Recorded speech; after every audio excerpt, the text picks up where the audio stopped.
지금 저희 어디 가는가요? 오늘은 파주에 갑니다. 파주에 네. 체류형 쉼터 제조 공장 네. 방문해서 소싱 협의를 하려고 합니다. 아, 오도 이촌 지난번에 말씀하셨던 팜하우스에 들어갈 체류형 쉼터 공장을 가신다는 거죠? 맞습니다. 여러 체류형 쉼터를 제작하는 공장 컨택 중에 있고, 이제 오도 이촌이라는 게 오일은 도시에서 네. 생활하고 일하시다가 이촌 주말에 내려가서 이 농사도 재밌게 하시고 바베큐도 하고 이런 생활 패턴이잖아요.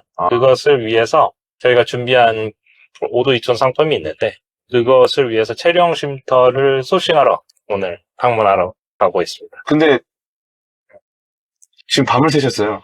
예, 밤을 새고 왔습니다. 상태가 조금 좋지 않은 걸 양해해 주십시오. 아니, 왜 밤을 새실 정도의 뭐 그런 고민이 있으신가요? 네, 사실은 최근에 큰 이벤트가 있었는데, 농지법이 개정됐는데, 어떤 내용이냐면, 네. 기본적으로 한국의 그 농지법의 근간은 경자유전이라는 헌법을 기초하고 있어요. 네. 농사를 짓는 사람이 농지를 소유할 수 있다는 개념이에요. 네. 1948년도에 만들어진 맞습니다. 그런 헌법인데, 그 기초 안에서 여러 가지 농지법들이 계속 개정되어 오긴 했어요. 네. 근데 최근에 이제 대통령께서 그 전수조사를実施하셨고, 정말로 현황이 어떠냐, 작용하지 않은 농지가 얼마나 되고, 그 부분에 대해서는 이제 빨리 처분하는 형태로, 혹은 이런 것들에 대한 그 농지법이 개정이 됐어요. 그래서 그 부분에 대해서 저의 그 고객이신 청년농, 후계농들이 어떻게 해야 되는가 부분에 대한 고민들, 어저께 저를 잠 못 자게 했습니다. 아니, 오도 이촌이라는 것도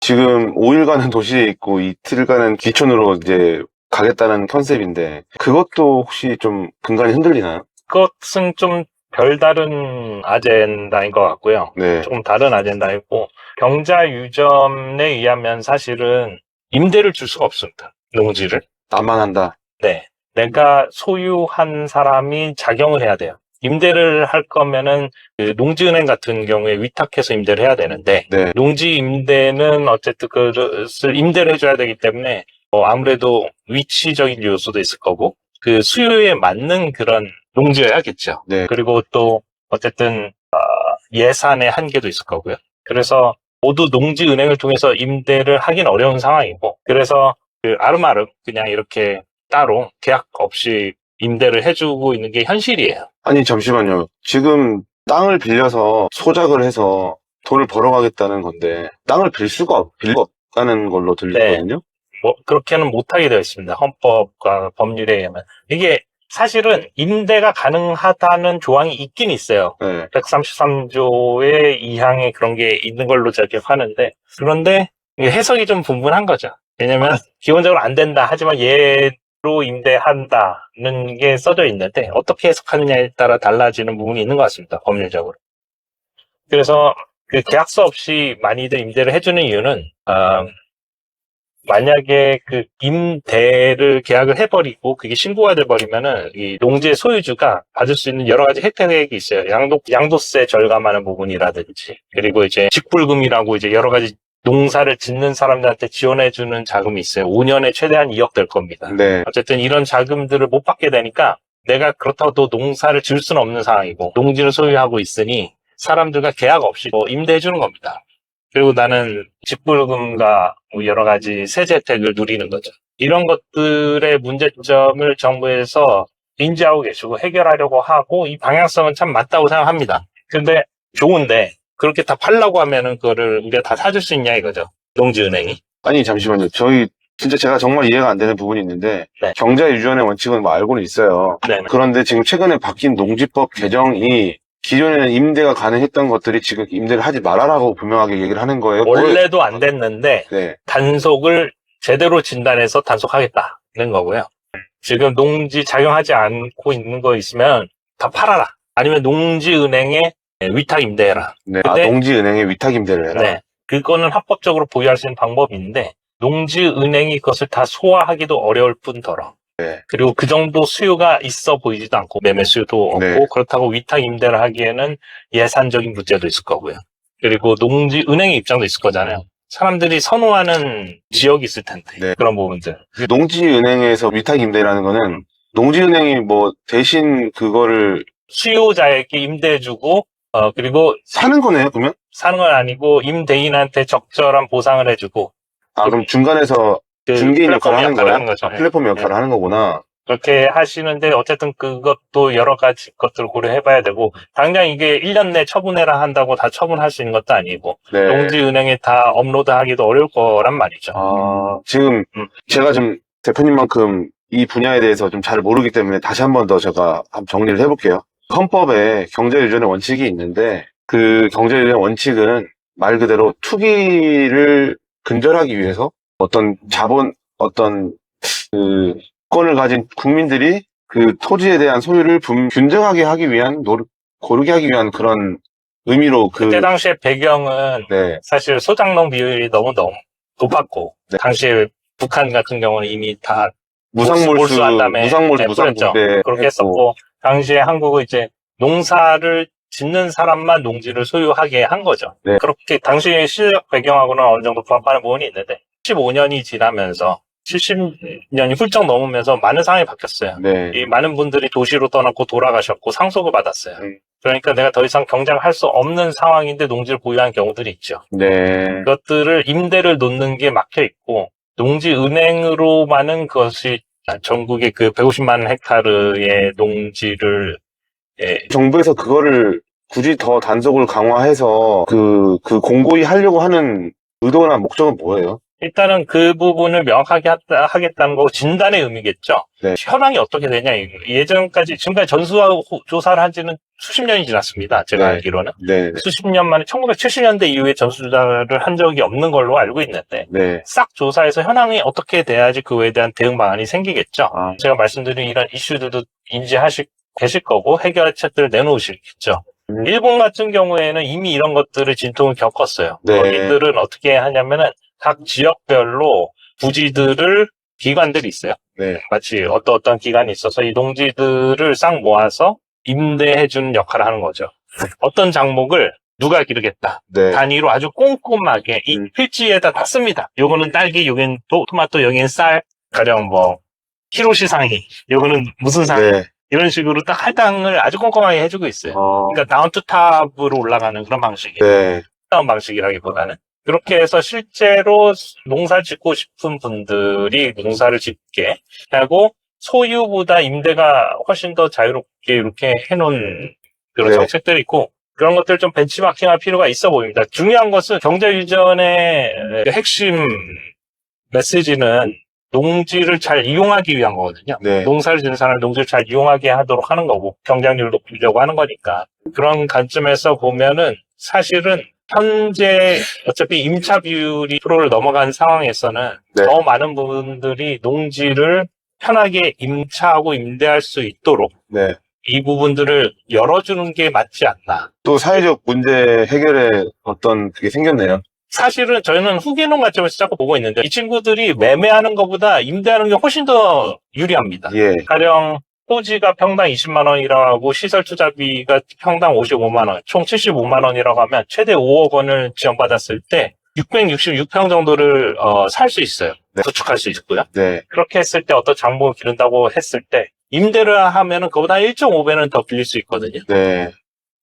그러면 한 1000평 농사 지을 수 있는 거예요. 네. 그리고 차라리 임대하고 그 보증금을 나중에 돌려받는다고 하면은 그 이익이 제가 계산해 봤을 때는 매매보다 임대 이익이 비교 이익분이 7억 이상이 됩니다. 네. 압도적으로 이익이 되고 그리고 사업주들 입장에서도 어쨌든 그 임대 수익이 있을 거고요. 네. 이런 것들을 합리적으로 조금 민간에서도 일어나게 해야지 나면 좋겠고 지역별로 어느 정도의 그 책임과 권한을 주고 장목에 대한 선정이라든지 이런 것들이 임대 임차 관계들을 좀 정리하고 이런 것들이 필요하지 않나 이런 생각을 하고 있습니다. 아, 근데 이제 대표님 같은 경우에는 투기농, 농부들이 이익이 극대화된 쪽에 포식이 돼 있으시잖아요. 그렇습니다. 그런데 정부 입장에서는 그 이익 극대화보다는 그냥 본인들이 1차적으로 달성하고자 하는 목적에만 집중이 돼 있을 것 같아요. 고민들을 이해를 못 할 것 같아요. 지금 조사를 한다는 것 자체는 방향성이 맞다고 저는 생각합니다. 근데 여기서 한 단계 더 들어가서 그렇게 해서 만약에 땅을 팔려고 해. 근데 수요가 없거든요. 네. 임대를 하려고 해. 농지은행만으로 그것을 다 소화하기가 어려울 겁니다. 그러니까 어쨌든 우리는 자본주의고 시장이라는 게 존재하니까 그런 부분을 어느 정도 열어주고 단 가이드라인은 있어야겠죠. 네. 가령 식량 안보라는 게 뭡니까? 가령 우크라이나 사태 때 밀가루 가격 막 폭등했었잖아요. 2배. 네. 네. 뭐 이런 것들을 보면서 결국은 우리가 위기 때 우리 칼로리를 확보할 수 있는 농지 경작 면적을 확보한다는 거거든요. 지난 30년간 거의 매년 상당 거의 10,000헥타르씩 계속 빠진 걸로 알고 있어요. 네. 그래서 150만 헥타르가 된 거거든요. 일정 면적, 절대 경제, 농업진흥구역의 전용을 엄격히 관리해야겠죠. 네. 그러니까 우리 식량 안보를 위해서. 그리고 각 지역별로 그런 게 있을 거예요. 정말 이게 비옥한 가령 쌀 농사를 지을 수 있는 지역이 네. 만약에 시설 온실, 뭐 파프리카 농사 수익이 좋다고 해서 엎어버리게 되면 이게 다시 비옥한 농지로 돌아가기 어렵습니다. 네. 그런 것들은 굉장히 계획적으로 여기는 비옥한 나주 같은 가령 그런 토양이라고 하면 그런 것들을 어떤 관리 기준을 가지고 엄격히 전용을 금지하는 것들이 필요할 수도 있겠죠. 그리고 뭐 많은 경우 이게 경기도 같은 경우에는 평당 단가가 거의 60만 원이거든요. 네. 이거는 너무 비싸요. 그러니까 애초에 매매할 수도 없어요. 네. 경기도에 거주하는 네. 청년농들이. 네. 임대를 하고 싶은데 임대하기 쉽지 않죠. 네. 물론 그 농지은행이라는 제도가 있겠지만 그게 등록되지 않은 토지를 내가 임대하고 싶을 수도 있는 거 아닙니까? 그러니까 지금은 모든 이 거래가 굉장히 막혀 있고 법률적으로 막혀 있는 거죠. 그래서 전수조사를 통해서 현황을 명확히 인식하는 건 참 좋은데 더 나아가서 어떻게 이 경작 이용을 더 원활하게 할 것인가. 임대하고 싶은 친구들이 있는데, 그리고 임대가 후계농들한테 더 유리한데, 네. 이런 부분에 대해서는 좀 더 자유롭게 해야 되지 않나. 그럼 이제 결론적으로 다시 한 번 더 정리하면 경작 유전의 원칙을 지켜가면서 네. 임대와 매매가 원활하게 이루어질 수 있는 그런 어떤 플랫폼들을 우리가 구축을 해야 되는 시기가 왔다. 그거보다는 경작 유전의 원칙을 유지한다기보다는 경작 유전의 목적이 있을 거잖아요. 네. 그래서 농지를 잘 활용하는 거죠. 네. 농지로서 잘 농지를 이용하는 거죠. 네. 이용하도록 지금은 소유자가 중요한 게 아니라 그 실제로 이용하고 싶은 사람들이 잘 이용할 수 있도록 하는 게 핵심인 거죠. 경작 유전의 목적이. 네. 그래요. 시대가 바뀌었고 지금 대부분은 농사 짓지 않아요. 전체 인구 중에서 겨우 200만 명이 안 되거든요. 네. 인구가. 네.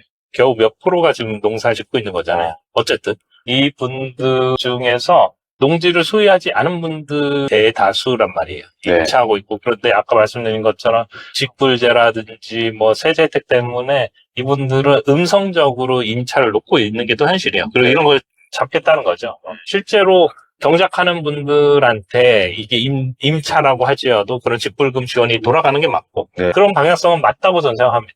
그리고 하지만 또 임차가 자유롭게 또 일어나는 부분들도 장려해줘야 되지 않을까 그런 생각이 들고요. 이거를 단속보다 인센티브가 필요한 거죠. 당신이 지금 노인인데 청년 후기농한테 임차해주면은 이거를 그 직불의 혜택을 줄 수도 있는 거고요. 근데 아까 그 헌법에 의하면은 소유하는 자만이 경작을 할 수 있는 방향으로 돼 있는데 임대를 1항은 그렇게 돼 있고 2항은 어떠한 경우에 의해서 필요한 경우에 임대를 놓을 수 있다고 써져 있어요. 네. 그렇기 때문에 이게 계속해서 법률적인 해석이 분분한 거죠. 그 필요한 경우는 어떤 경우를 말하는 걸까요? 다양한 경우가 있겠죠. 그러니까 나는 지을 수 없지만 수유로 하는 사람들이 있고 그게 합리적인 목적으로 경작을 하고자 하는 이유들 얼마나 많겠습니까? 예컨대 아파트 분양에 관련해서는 이런 게 있어요. 무조건 청약에 당첨된 사람은 실거주 2년을 의무적으로 채워야 된다라는 조항이 있어요. 그럴 때 예외 조항이 있거든요. 당신이 군인일 경우에 어디에 파병을 간다거나 아니면 직장인인데 해외 주재원을 나간다거나 그러한 특별한 사항이 있을 때는 그걸 예외 조항으로 둬서 이연시키거나 아니면 면제해주거나 그런 부분들이 있었거든요. 지금 농지법에도 그런 식으로 한다면 임대가 원활하지는 못할 것 같다는 저는 계속 그런 생각이 자꾸 들거든요. 네, 저도 농지은행이라는 것들이 좀 더 규모화된 혹은 더 큰 조직이 돼서 많은 역할을 해주고 많은 예산을 가지고 그런 것들 역할을 해주길 기대하는 부분이 있지만 그 하나의 기관이 모든 걸 다 커버할 수는 없잖아요. 못하죠. 그렇기 때문에 각 지역별로 우리가 만약에 룰이 있다고 치면 여기는 가령 쌀을 길러야 돼. 요 뺀 나머지 지역은 시설 온실이나 뭐 이런 것들을 허용하자라고 했을 때 장목을 우리가 컨트롤하는 거죠. 큰 맥락에서 지역별로. 쿼타를 지역별로 갖고 있고 이것을 임대를 놓고 싶고 임차를 원하는 사람들이 신고제로 이걸 가능하게 한다면은 많은 청년들, 민간 자본들이 들어올 수가 있거든요. 네. 가령 민간 자본이라고 하면은 누군가는 아예 임대차가 가능한다고 하면 그것들을 시설 투자를 해서 더 이상 연로하셨거나 아니면 내가 이것들을 처분하고 싶은 사람들이 들어와서 그것을 필요로 하는 사람들한테 임대를 놓을 수도 있는 거잖아요. 그러면 계속 농지법 이야기만 저희가 지금 집중하고 있는데, 항은 원칙이 정해져 있지만 이 항은 예외 규정이 있다고 했지 않습니까? 네. 그럼 이 항의 경우에는 아까 말씀하신 농지은행을 통하면 그 이 항으로 다 가름이 되는 건가요? 기본적으로 농지은행을 거쳐서 위탁해서 임대하는 것들은 내가 소유하지만 임대를 해준 현재까지의 유일한 창구네요. 창구입니다. 그것만으로 충분한가라는 거죠.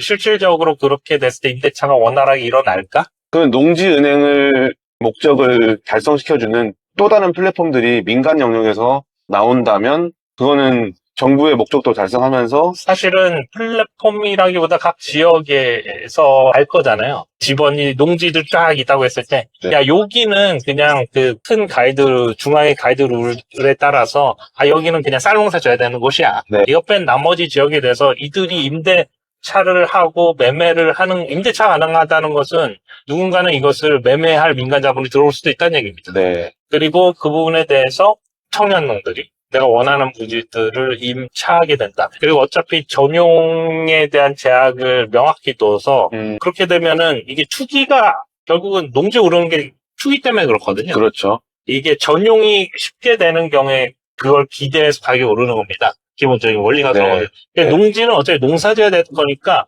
그거 자체가 차단됐다고 했을 때 농지가 막 가격이 오르지 않거든요. 네. 그리고 가령 전남은 평균 한 8만 원이에요. 근데 서울 경기는 60만 원이에요. 전용될 거라서 그렇습니다. 그렇습니다. 그럼 애들 농사 못 짓는 거예요. 네. 그렇다고 임대도 자유롭게 되는 게 아니잖아요. 네. 농지은행이 있으면 경기도의 것들을 다 임대 풀로 가지고 와서 이거를 빌려주는 건 아닐 거 아니겠어요. 네. 그러니까 이게 사실은 임대차가 원활하게 되도록 그 신고제로 바꾸고 지자체별로 어떤 기구가 이런 부분에 대한 가이드라인을 뒀고 장목을 꼼꼼하게 일본처럼 이 장목은 이 집원은 어떤 장목이 기르고 있고 이걸 누가 기르고 있어가 기록되어 있다면 얼마나 좋을까 기비화되어 있습니다. 네. 그리고 많은 부분은 신고제로 해서 훨씬 더 원활하게 이런 것들이 일어나게 되면 왜냐면 제가 지금 스마트폰 클러스터 사업을 구축을 하고 그것들을 후계농들한테 배치하는 부분들을 하다 보니까 사실 임대라는 게 되게 중요한 부분인데 그게 막혀 있어요. 네. 현재는 1996년도 이전에 농지를 구매하신 분이 충분한 자본이 있어서 시설 투자를 해야지 그걸 임대해 주실 수 있어요. 몇 년도요? 96년도에. 왜 96년도가 기준이 되죠? 법률적으로 그렇습니다. 96년도 이전의 토지를 농지를 구매한 분이 임대를 놓을 수 있고 나머지는 안 돼요. 그때 농지법에 한번 기준이 네. 있으셨었나 보네요. 그 이후에 구매하신 분들은 임대가 안 됩니다. 근데 만약에 제가 고양시에 10,000평의 땅이 있어요. 네. 제가 자금이 좀 있습니다. 그래서 시설 온실 구축해가지고 아이들한테 청년들한테 나는 이제 노인이고 은퇴 임대해주고 싶어요. 좋은 일 하고 싶어. 수익돈 얻고. 96년도 이후에 사신 땅이면 그거 안 됩니다. 경기도 고향에서 태어나서 가령 평생을 거기서 자란 아이가 농사 지으려고 해. 후계농이에요. 땅을 찾고 있어. 너무 비싸. 거의 아마 60만 원 이상일 겁니다. 네. 임대 안 돼요? 내가 원하는 그 지역이나 이런 것들은 또 농지은행에 등록이 되어 있지가 않아. 원활하게 원하는 지역에서 그래도 그 임대차가 가능하도록 하려고 하면은 제가 보기에는 어느 정도 신고제가 워킹해야 될 것 같고 네. 그리고 많은 부분들이 음성적으로 소작을 드리는 게 아니라 이런 것들의 현재는 직불제나 이런 것들을 악용하고 계신 거죠. 네. 계약을 안 쓰고 그러면 그 임차인들 권리는 누가 보호합니까? 이게 항상 이제 현장에는 네. 공무원의 해석과 우리 민간에서의 해석이 달라서 네. 그 괴리 때문에 괴로워하는 그런 과도기가 항상 있잖아요. 네네. 근데 지금 그거를 좀 미리 좀 준비를 하고 계시는 시즌이라고 좀 볼 수 있겠네요. 근데 사실은 임대라는 게 참 후계농한테 훨씬 유리하다는 것들을 인지하다 보니까 이 부분에 대해서 좀 엄격해지는 현재 이 농지법 개정안이 저는 네. 민감한 거죠. 네. 이 친구들이 원하는 부지를 충분히 임대하기가 어렵다면, 임차하기가 어렵다면, 그렇다면은 이 친구들이 정착률이 떨어질 거고, 네. 수익을 내기 어려울 텐데, 그 일을 하는 저로서는 우려스러운 거죠. 방향성은 맞지만 네. 실제로 농지를 잘 이용할 수 있도록 하기 위한 무언가가 필요한데 그것은 아마도 임대차를 신고할 수 있도록 신고제로 바꾸는 것이 아닐까? 라는 네. 생각을 하고 있습니다. 그 생각 때문에 어저께 사실 정말 많은 생각이 드네요. 그러니까 아까 말씀드렸던 것 초기에 네. 그냥 시설을 투자하고 뭐 땅을 만약에 산다고 쳤을 때 10만 원 기준으로 했을 때 600평 정도의 경작을 할 수 있는데 네. 이걸 임대로 바꾸면 1000평 정도로 극대화시킬 수 있고 이거를 이제 돈으로 환산하면 약 25년간 7억 정도의 그렇죠. 비교 이익이 생깁니다. 추가적으로. 그래서 이 부분에 대한 이제 배치를 어떻게 할 것이냐. 그러면 정부의 목적과 그리고 우리 현실과 이런 것들을 잘 배합해서 정말 가장 최적의 테크트리를 이제 우리가 좀 대비해야겠다. 그게 네. 지금 현재 농지법 전수조사에 따른 도구린 대표님의 고민이었다. 예. 그것들을 발언할 기회가 저한테 또 주어진 상황이고 해서 빨리 생각을 정리해야 되는데 저도 정보를 모으고 생각을 정리하고 솔루션을 제시하는 데에 대해서 머리가 너무 복잡한 겁니다. 이거 어떻게 하면 좋을까 고민하다가 제가 최종적으로 내린 생각은 농지은행의 역할도 강화되는 것도 중요하지만 지의 임대차가 지금 되게 음성자국으로 되고 있는 부분들을 양성화시키고 인센티브, 페널티도 중요하지만 인센티브로 네. 농지 소유주들이 이것들을 임대차를 놨을 때 충분한 인센티브가 가져가도록 하고 실제로 경작을 하는 사람들이 직불금의 지원도 받고 이런 양도세 여러 가지 혜택을 받도록 하고 그리고 그로 인해서 지금 경작을 하고 싶은 또 흥계농들이 쉽게 정착할 수 있고 뭐 이렇게 되기를 바라고 있습니다.